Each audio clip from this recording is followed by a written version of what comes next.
In this, there is the example of Hajar alayhi salam.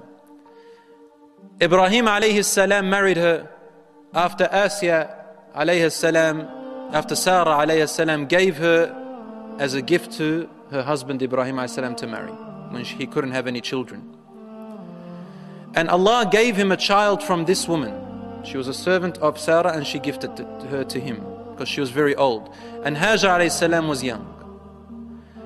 And Allah gifted him a child from her by the name of Ismail alayhi salam, another prophet. He was his only child. And Ibrahim alayhi salam was over 80 years old. And he was actually very old. He looked old and he was old. And Allah gave him that child after he had longed for him. And he was a boy. And Allah made him a prophet. And then suddenly one day, Ibrahim alayhi salam receives a command that he has to take his wife Hajar and his only newborn son Ismail alayhi salam into the middle of a desert, which we now know is Mecca. At those days there was nothing there. There was no water, no people, nothing. You know the story. To leave them in the middle of the desert and to return without them. Just like that. No sources, no people, no food. Leave them there and come back. And so he went on that journey. Note, Hajar alayhi salam knew nothing about it. All she knew was that they were going on a journey and they're going to come back home. But also note, my dear sisters, how she was obedient and loyal to her husband. Trust between the husband and the wife. He is a prophet of God. And she is obeying him, putting her trust and loyalty in Allah, then her husband. So they went. And when they reached the middle of the desert, they sat down, and Ibrahim alayhi salam stood up and he started to walk back to Palestine. And he did not ask his wife to follow. So she chased after him. Ya Ibrahim, ila man tatrukana? Who are you leaving us to? There's no one with us. What are you doing? And Ibrahim alayhi salam would not reply to her. Why? Because if he replies, we'll get into a conversation. And he is afraid that his heart may lose itself.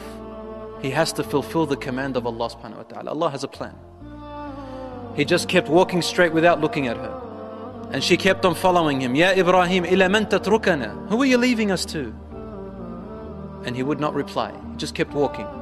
Finally, Hajar alayhi salam stopped for a minute and thought. With her piety, with her righteousness, with her knowledge of Allah subhanahu wa ta'ala, she asked one simple question. Ya Ibrahim, Allahu amaraka bihada? Is it Allah who commanded you to do this? And Ibrahim alayhi salam, still without looking at her, he replied in only one answer. He said, Na'am, yes. And he kept walking. At this point, Hajar alayhi salam stopped. And she watched her husband walk away. She calmed down and she said the following words. إِذَنْ لَنْ يُضَيِّعَنَ اللَّهِ. Therefore, Allah will not let us go. Allah will not lose us. Allahu Akbar. I want you to put yourself in that position. To us it's an imagination, it's just a story. But imagine you were really there and it is you, the woman who her husband is commanded to leave her right there, in the middle of nowhere. In the middle of nowhere. There are obviously many men who can't even do what Hajar alayhi salam did. Which man can do that? We are talking about women. Which man can do that? She had the power of 100 men at that time, at heart. She said, إِذَنْ لَن يُضَيِّعَنَ اللَّهِ. Allah will not lose us. Such reliance upon Allah subhanahu wa ta'ala. Why would she not be one of those of paradise? This is a perfect example of إِذَنْ لَن يُضَيِّعَنَ اللَّهِ. Allah will not lose us. And you know the story. She began to run between Safa and Marwa when the food ran out, and Allah subhanahu wa ta'ala gave them water called Ma' Zamzam. And a whole village came and lived around them. And Ismail alayhi salam grew, and Hajar alayhi salam lived among these people. And Allah subhanahu wa ta'ala willed it for them not only to be looked after, but to also grow a whole city, a new tribe, which never existed before. And it lasted out of her honor. Allah subhanahu wa ta'ala honored her in the Quran and honored her till today. Millions of Muslims around the world go, men and women to carry out the ritual of a woman. One woman. What do? We actually hurry between Safa and Marwa. What is it? It's walking and hurrying between Safa and Marwa. Why? Just because of one woman. Now, who would you want to be honored by? The fashion industry? The media? Or Allah subhanahu wa ta'ala? Oh men, who do you want to be honored by?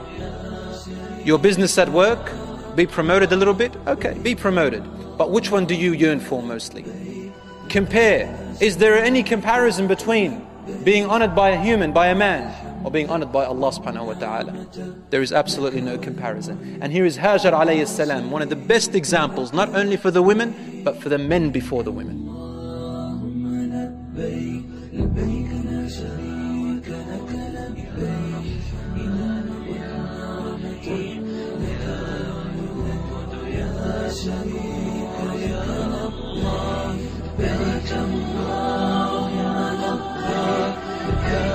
شريك